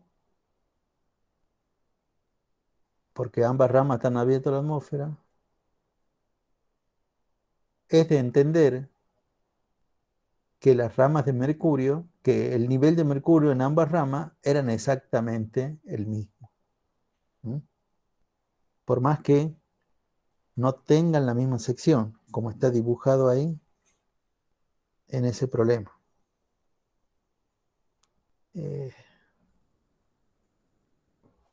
Ahora el problema cambia. Dice, si se agrega 12 centímetros de agua en la rama izquierda. En realidad el enunciado tampoco está muy claro. Acuérdense del valor 12,6, 12,5, ¿cuánto es? ¿Alguien me lee cuál es el valor ese? ¿Mm? ¿Me escuchan? 13,6, profe. Ah, 13,6. Bueno.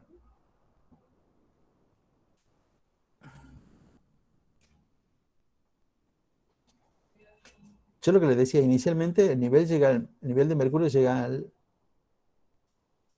al mismo nivel en ambas ramas. El mercurio llega al mismo nivel en ambas ramas. Ahora, que deberían decir, se agrega agua de forma tal que la columna de agua es de 13,6. O sea, la altura de la columna de agua es de 13,6. El valor tampoco importa. Tampoco interesa que sea agua. Se agrega otro líquido.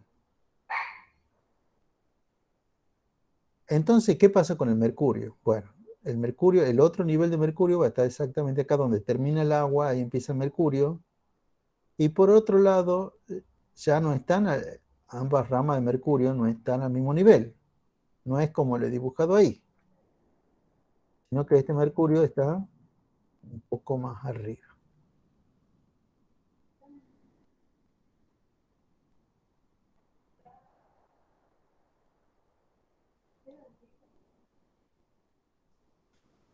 Es como está ahí. Eso es lo que dice el enunciado.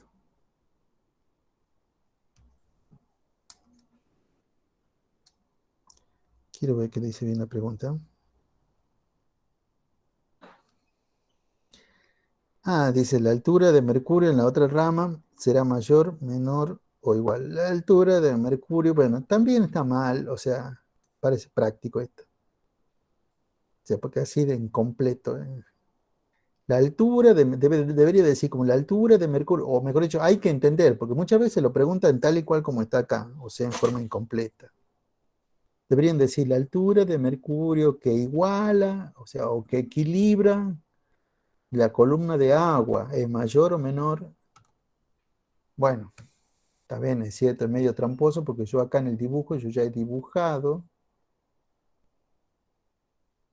esta otra altura. Y obviamente yo lo que quiero que entiendan es que esta es la altura que le están preguntando. ¿Mm? La altura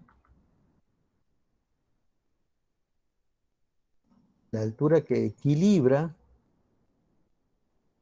o que iguala, que equilibra la palabra correcta, a esa altura de agua que hemos puesto del otro lado. Esta altura de Mercurio. ¿Por qué yo ya le he puesto así, más chica? Bueno, la respuesta obviamente es que es más chica, pero ¿por qué yo le he puesto más chica? Ustedes le podrían poner quizás del mismo tamaño, más grande, más chico, y bueno, y después que hagan los cálculos, reformular el dibujo. Pero ¿cómo saber si es más grande o más chica? ¿Qué es lo que? Siempre en tubo en U, y esto también tiene que ver con lo que yo le acabo de decir, ¿ves? Una cosa es, dice, bueno, ahí había que hacer tal cosa. No, eso es mal consejo eso. Lo que deberías decir es qué es lo que planteas. Siempre en estos problemas se plantea la igualdad en la presión absoluta en un punto, en una rama, igualada con la presión absoluta en otro punto de la rama que están al mismo nivel, pero dentro del mismo líquido. O sea, yo puedo igualar perfectamente la presión absoluta en este punto con la presión absoluta en este punto. ¿Por qué? Porque los dos puntos están al mismo nivel, nada más que uno está, digamos, debajo de una columna y otro está debajo de otra columna. Y están los dos dentro del mismo líquido. También lo hubiera podido hacer igualando la presión absoluta en este punto con la presión absoluta en este otro punto, por exactamente lo mismo. Y así puedo ir subiendo las cosas hasta que llego a este punto. Ese es el punto crítico donde se sigue cumpliendo lo mismo, donde ambos están dentro del líquido este marcado en rojo, que realmente es el mercurio, ¿eh? Todo esto están dentro de la zona del mercurio. Yo a este le voy a llamar el punto 1 y este le voy a llamar el punto 2. Siempre y todos los problemas de tubos en U y todos los parámetros son tubos en U, se igualan, se resuelven igualando la presión absoluta en un punto de una rama con la presión absoluta en el punto que está en la otra rama, pero al mismo nivel, siempre y cuando que estén dentro del mismo líquido. No podría haber igualado la presión en este punto con la presión en este otro punto, porque uno está dentro del mercurio y el otro está dentro de este otro líquido que es el agua. Eso sí que no hubiera podido hacerlo. Y obviamente tampoco iguala la presión en este punto con la presión en este punto, porque uno está en el agua y otro está en el aire. No, no. No es solamente igualar las presiones en puntos que están al mismo nivel, sino siempre que cumplan con la condición que están dentro del mismo líquido. Y después utilizamos la definición, que presión absoluta es la presión hidrostática más la presión atmosférica.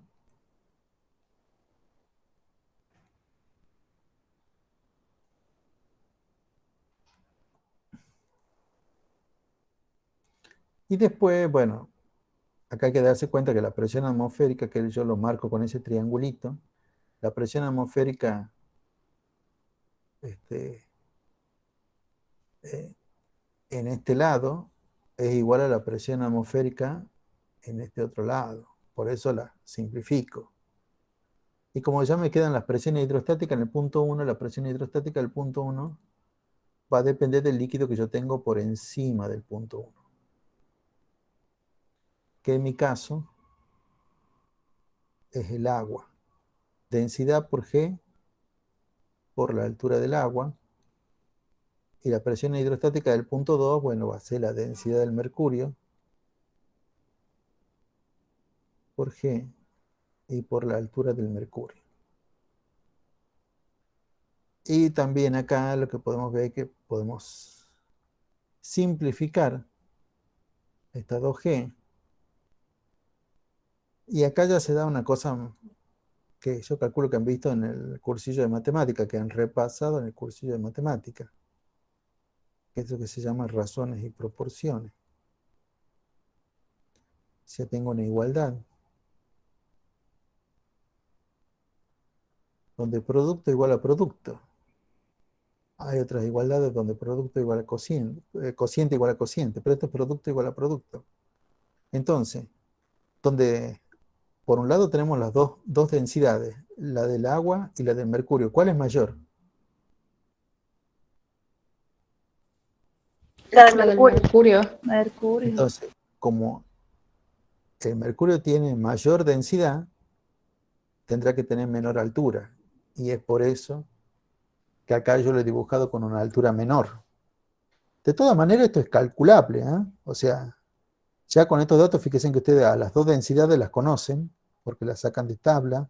El problema le da cuánto vale la altura del agua, y bueno, de ahí despejen y saquen cuánto vale la altura del mercurio. ¿Mm? Pero esto es razones y proporciones.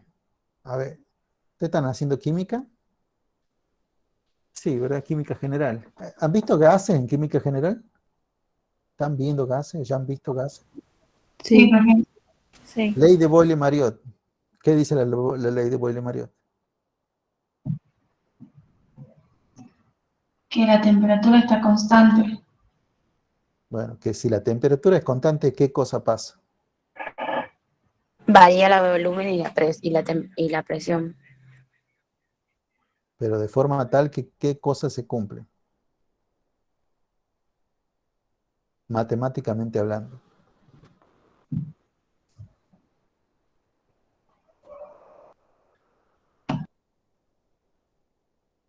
¿Que van a ser directamente proporcionales? No, justamente no. No, son inversamente proporcionales. Si disminuye la presión, aumenta el volumen. Ley de Boyle-Mariot, si la temperatura es Claro, tenés constante, razón. P por B igual a constante. O sea, donde yo tenga mayor presión, tengo que tener menor volumen. Y eso es porque es una igualdad del tipo producto igual a producto, como acá, producto igual a producto. Dentro del mismo gas, dentro de la misma química, yo tengo otras igualdades que tienen que ver con cociente igual a cociente.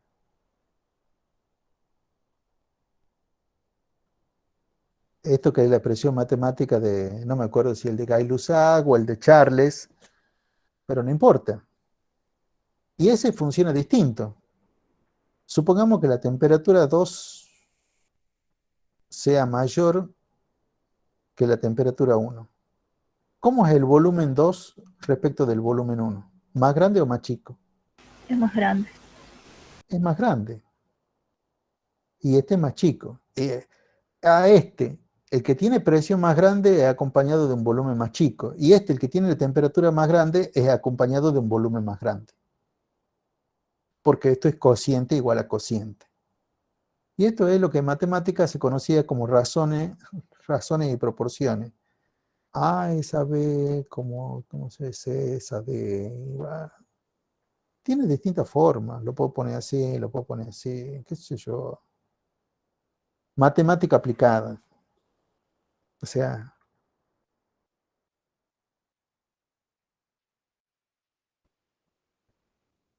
Y eso, bueno, eso es lo que querían decir en esta parte.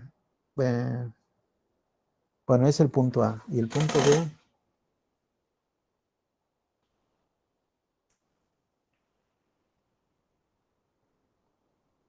Parece que está volviendo el WhatsApp ahora. A ver, por lo menos ya se puede ver. ¿Qué altura de líquido de densidad tanto debe agregarse en la rama de la derecha para volver a igualar el nivel de mercurio en ambas ramas? De vuelta, este también, bueno, típico problema de parcial, iba a decir yo, pero en realidad sí está en el enunciado de un parcial. Yo tengo líquido de densidad tanto, 1400 y tanto, que debo agregar en la rama de la derecha para que otra vez se vuelvan a igualar los niveles de mercurio. Y acá de vuelta, si no hacemos el dibujito, nos re perdemos. Este era el punto A y este es el punto B.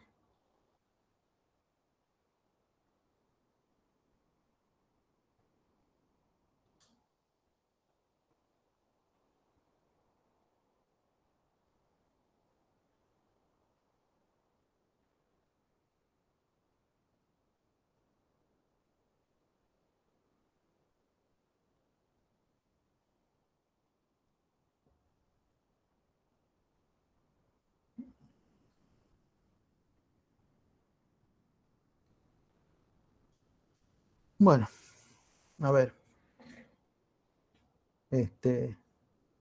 Lo que estamos buscando por enunciado es volver a igualar la rama de mercurio, los niveles de mercurio en ambas ramas. O sea que tengo mercurio y tiene igualdad de los niveles de mercurio en ambas ramas. Nada más que de acá tenía agua, que ya sabemos por enunciado que vale 13,6 centímetros. Eso es lo que me han leído ustedes. Esto es agua.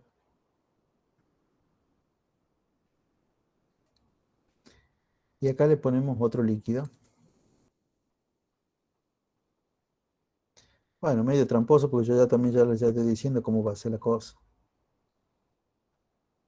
Del líquido que no sabemos cuánto es, ¿no? Pero donde esta altura es la altura incógnita. Más allá de lo que me pregunten, yo sigo diciendo exactamente lo mismo. O sea, es un problema de tubo en U. Todo problema de tubo en U se resuelve igualando la presión en un punto, en una rama, con la presión en otro punto que está al mismo nivel, en la otra rama, pero siempre dentro del mismo líquido. En este caso el líquido mercurio y el líquido rojo. De vuelta a esos puntos les vuelvo a llamar 1 y 2. Vuelvo a plantear lo de las presiones. Vuelvo a igualar las presiones absolutas. Presión absoluta en 1 igual a presión absoluta en 2. Las presiones absolutas siguen siendo la suma de las presiones hidrostáticas más las presiones atmosféricas.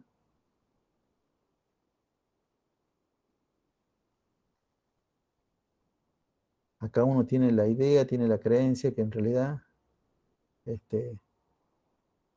la presión atmosférica de este lado es la misma presión atmosférica de este lado, por eso lo puedo simplificar.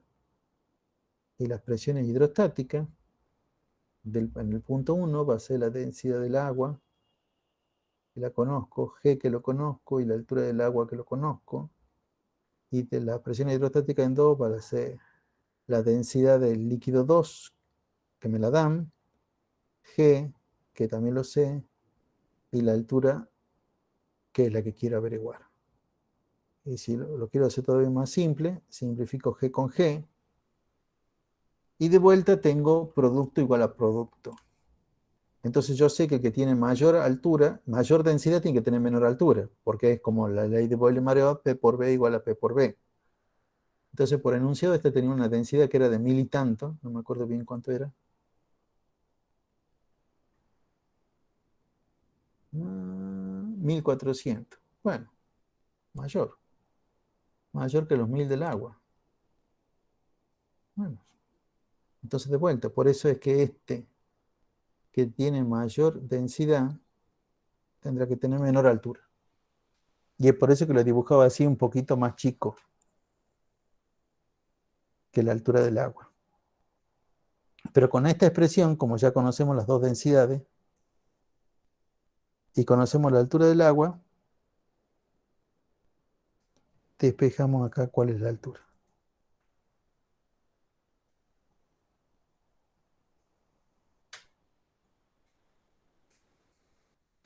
Ah, bien, profe, muchas gracias. Ya entendí. Ok.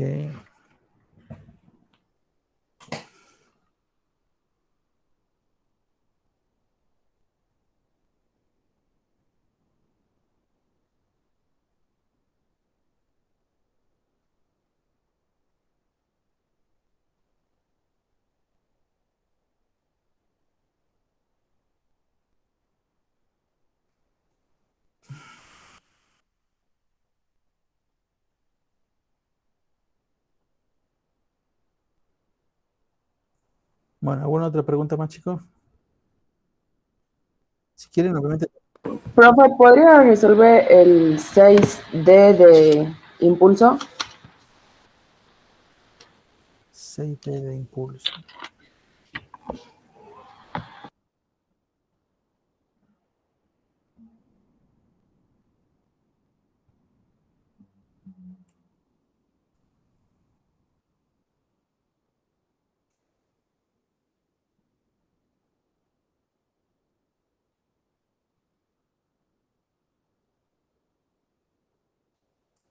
Bueno, te voy a decir cómo se resuelve, pero no lo voy a hacer. A ver. Bueno, profe. No, porque bueno, más cálculo.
Bueno, a ver. Dice, un cuerpo de 6 kilogramos se desplaza rectilíneamente hacia la derecha con una rapidez, ve que emplea el término rapidez de tanto, si después su rapidez cambia tanto, ¿cuál será el impulso? Sí, bueno, varias cosas.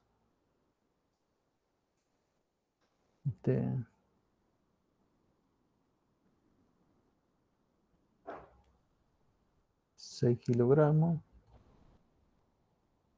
V1 igual a 4 metros por segundo, y V2 es igual a 3 metros por segundo. Y en el punto D, V2 pongo yo y pongo V3. Bueno, más que V1 y V2, acá es una V inicial y una V final, ¿no? Yo lo veo, cambia ese en vez de 1 y 2 porque realmente yo creo que confunde. Con 1 y 2 muchas veces embolizamos lo de los cuerpos distintos. Pero acá están hablando de una velocidad inicial y me están hablando una rapidez inicial y me están hablando de una rapidez final. Ahora me dicen que V1 y V2 forman un ángulo de 60 grados con el eje X positivo. ¿Quién sabe qué habrán querido poner acá, por Dios? B1 tiene la misma dirección y sentido.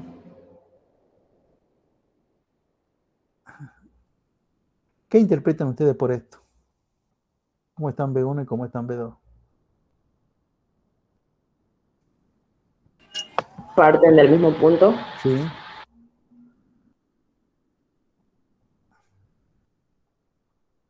Bueno, digamos que el eje no me dice para nada eso el problema, pero bueno. Dibujemos los ejes.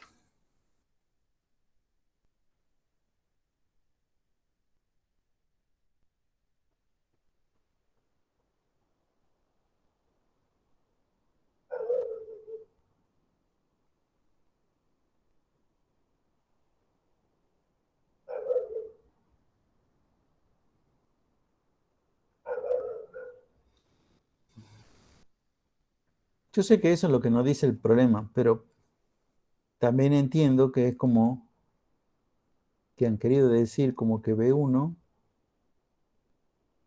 o velocidad inicial es así y el B2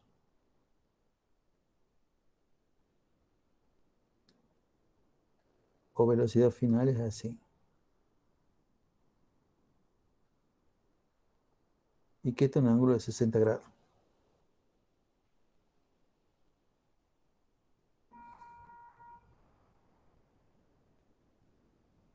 ¿Mm?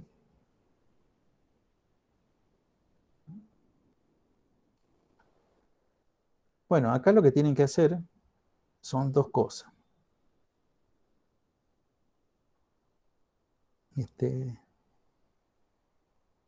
También, la verdad, es medio complicado hacerlo con I y con F porque si no voy a empezar a mezclar después ya los subíndices. Voy a volver a cambiar.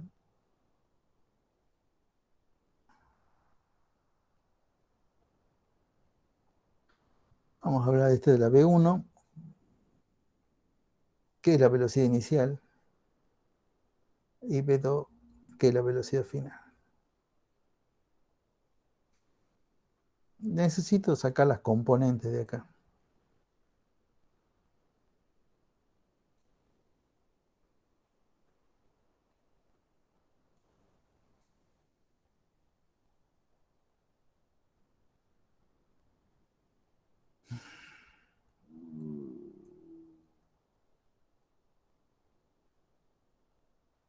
Bueno, a ver. Fíjense en cuánto vale cada uno de estos.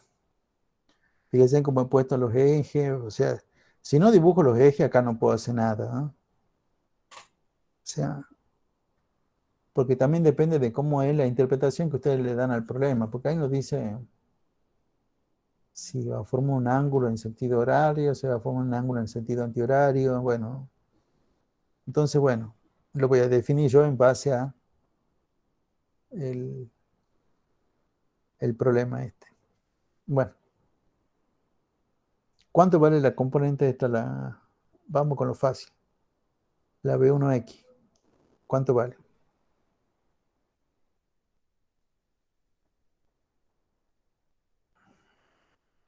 4 metros sobre segundo. Sí, muy bien. Vale 4 metros por segundo. ¿Y la B1I? No habría. O sea, 0. muy bien. Bueno, ya las otras ya no las puedo hacer así nomás. Las otras tenemos que emplear lo que hemos visto en el curso de ingreso, que tengo la B2 y hay que descomponerla. ¿Ah? Hay que descomponer en la B2X y en la B2I, siendo que este es el ángulo de 60 grados. Pero ya también saben que en realidad las descomposiciones son siempre lo mismo. Es B2 por el seno o por el coseno. Y si una es por el seno, la otra es por el coseno. Entonces la B2X es B2 por ¿qué cosa? ¿Por el seno o por el coseno?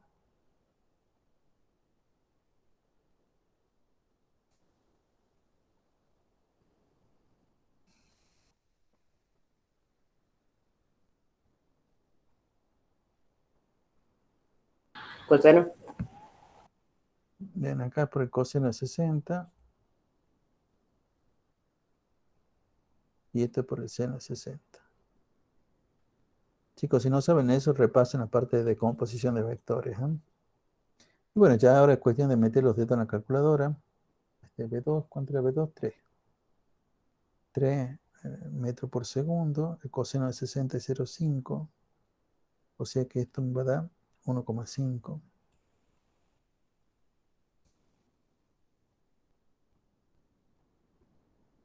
Metros por segundo. Y estos, el seno de 60 es 0,86. Y esto me va a dar 2,4. 2,56. ¿Cuánto da esto?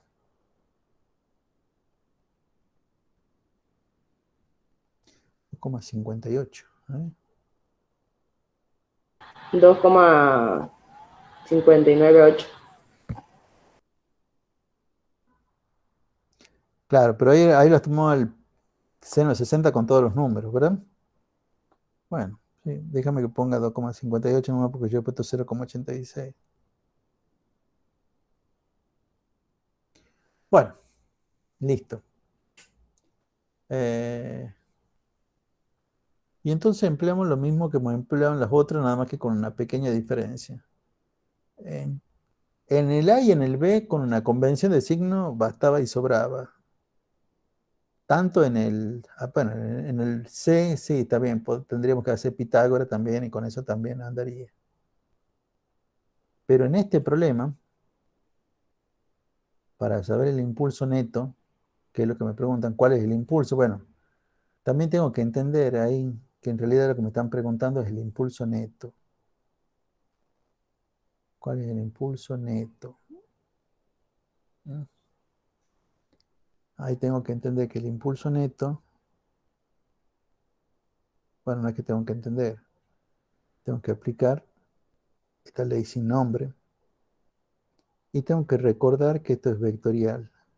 Y si bien en todos los otros problemas, en el A y en el B, sobre todo, con la convención de signo me bastaba y me sobraba, acá no es así.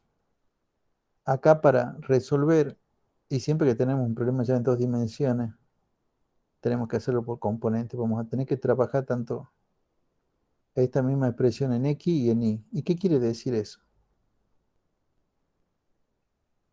El impulso neto en X van a ser igual a... Recuerden que esto ya lo hemos hecho ya hace rato. Masa por la velocidad final menos la velocidad inicial. Pero cada uno de esos en X. O sea, todo esto, todas las magnitudes vectoriales en X.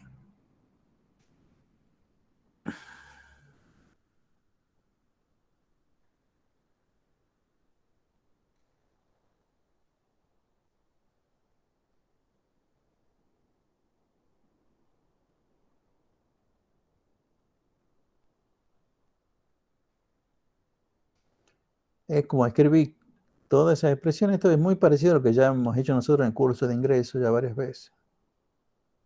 Cuando hemos tenido que resolver problemas de operaciones combinadas con vectores. Como teníamos la operación combinada y como de eso la desarmamos. O sea, estoy hablando de cosas por el estilo. Tenés 3A menos 2B y que esto le daba un vector C. Y como a esto los desarmamos tanto en la componente en X como en la componente en Y. Bueno, acá es la misma historia. Bueno, y ahora sí, ya tenemos ya todos los datos, que son las que hemos ido sacando acá arriba. Para eso he hecho toda esta descomposición. Ya tengo la velocidad inicial en X y en Y, tengo la velocidad final en X y en Y, que son lo que necesito. Con eso voy a calcular cuánto vale el impulso neto en X, con eso voy a calcular cuánto vale el impulso neto en Y, y teniendo las componentes, voy a aplicar Pitágoras. Lo mismo que hacíamos en el curso de ingreso.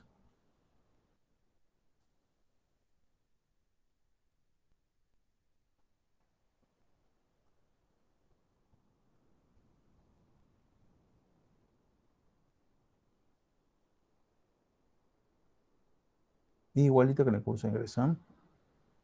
Y con eso ya sacamos lo que me pide el problema. Por eso que yo te decía, esto no lo vamos a hacer, pero sí te voy a decir cómo lo vamos a hacer. Porque este es bien largo. Ah, ya entendí, profe. Gracias.